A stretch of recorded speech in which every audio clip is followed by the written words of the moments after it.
Back in there is a nice pepper plant. And then there's the squash plant there, and some cucumber plants down in there. And there's a major cucumber plant up in there. And I'll get close here in a few minutes and show you the cucumbers coming on. And then there's the nice tomato plant popping up down in there, you can see, and it's got tomatoes coming on as well. Just some real small ones. That's a Better Boy tomato by Bonnie Plants. And you can see the eggplant right there. And I still don't have eggplants yet. It's not strong enough, big enough yet to be able to have the flowers stay put. They just want to fall off. Also, I haven't had a female flower come on, just a bunch of males, and you need a male and female flower to pollinate in order to get an eggplant. But I will. I'm not giving up on that guy. He's beautiful though. How big he is. Just beautiful. And back in there is a nice big squash plant. Big gorgeous leaves. Down in there. And there's my Myers lemon, and he just recently got it trimmed. Those lemons, they're quite large. They're about the size of a small baseball, and they're still green. They can take up to 9 months to ripen. And then here's a big cascading mint right here, and it just showers down all down into the crevasses down in there. And then I've got some mint and catnip and some greens, some fresh greens growing there. And they're just so beautiful to add to a garden, as you can see. Let me back up here. Yeah, you can grasp, if you can grasp this whole concept of what I have grown in here. It is a jungle. Very large. Here's my green beans, and I'm very impressed with them. They have some large on here.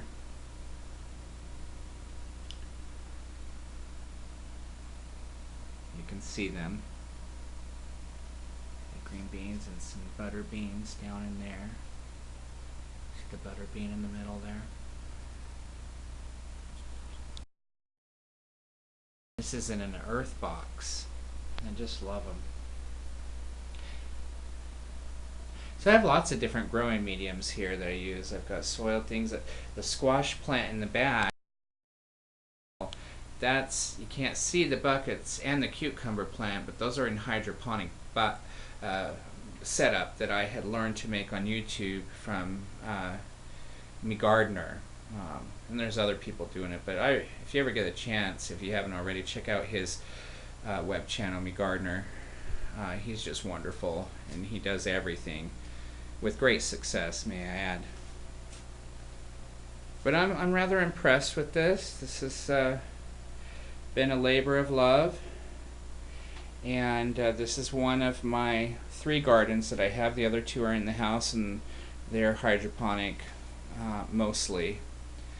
And I'll get to those in another video, but I wanted to get to this before a lot of the excitement has passed, like the bustling of the blossoms and everything. That thing's getting tall. I'm going to have to figure out a way to trellis around so it still stays in the light and not go above the light. I use a high HID light right here. And I just have the cord going up and around, and here's the ballast right there. And here's my house and my lovely kitchen. I'm a chef too, so there's an arrow garden sitting in there as well, ladybug arrow garden with basil growing. And so I don't have any fans hooked up to my HID lights because this is such a large green room, and it's got windows that I keep it in the upper 60s, mid 70s, and I have no problem with that, so it doesn't get hot in here. So there is no need to get any kind of exhaust in here for the HIDs, but if you're using a grow box, you certainly want to do that. So I'm going to pause it and get on in there and show you these cucumbers and blossoms on there. Okay? All right.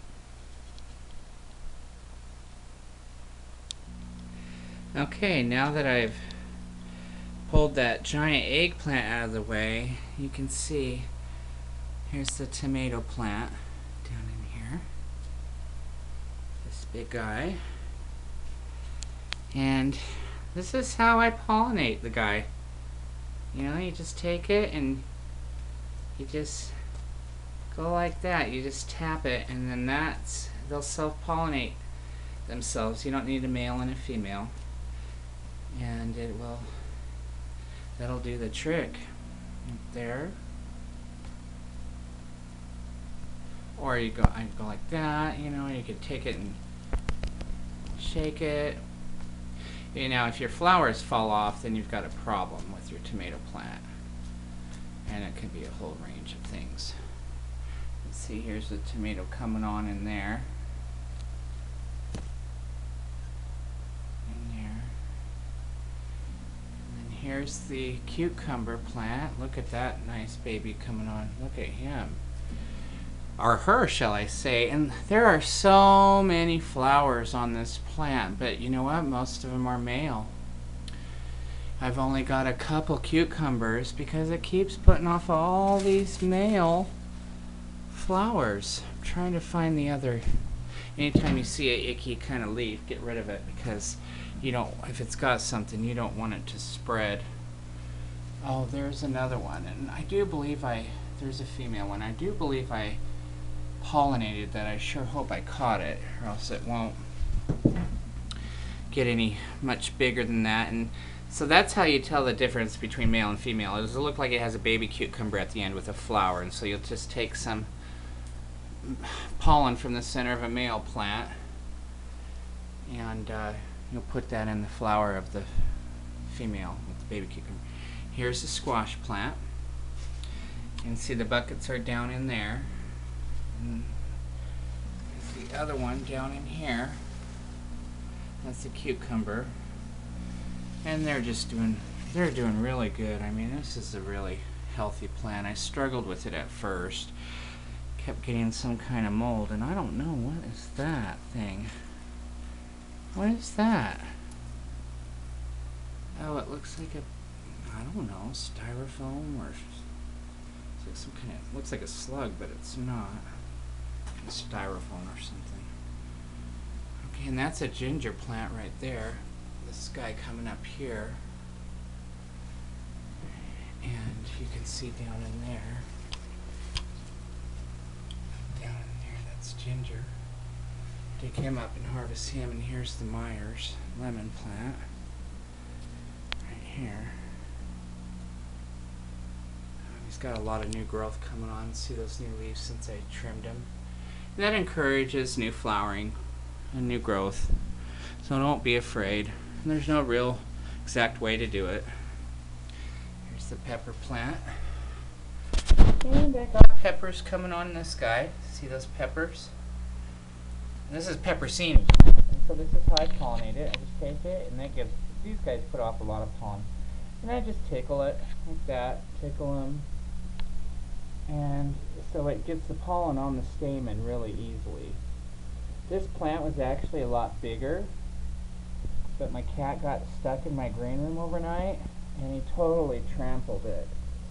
So, but it's doing good. It's hanging in here, and here's the cucumbers. And this is an empty lot here. I'm going to decide what I'm going to put in there.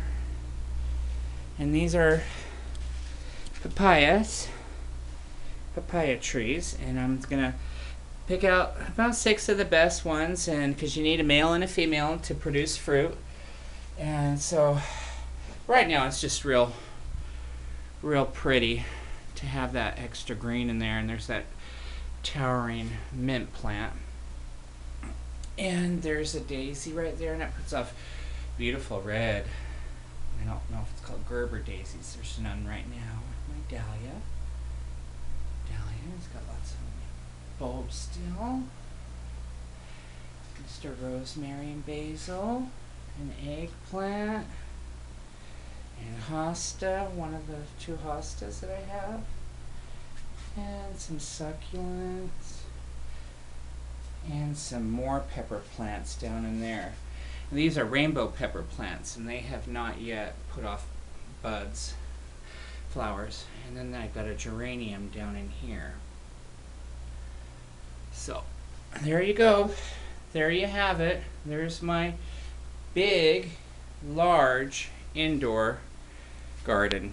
And if you have any questions about how I grow anything or any questions at all, please feel free to leave a comment. Thanks so much for watching. Happy gardening, y'all. Take care. Bye.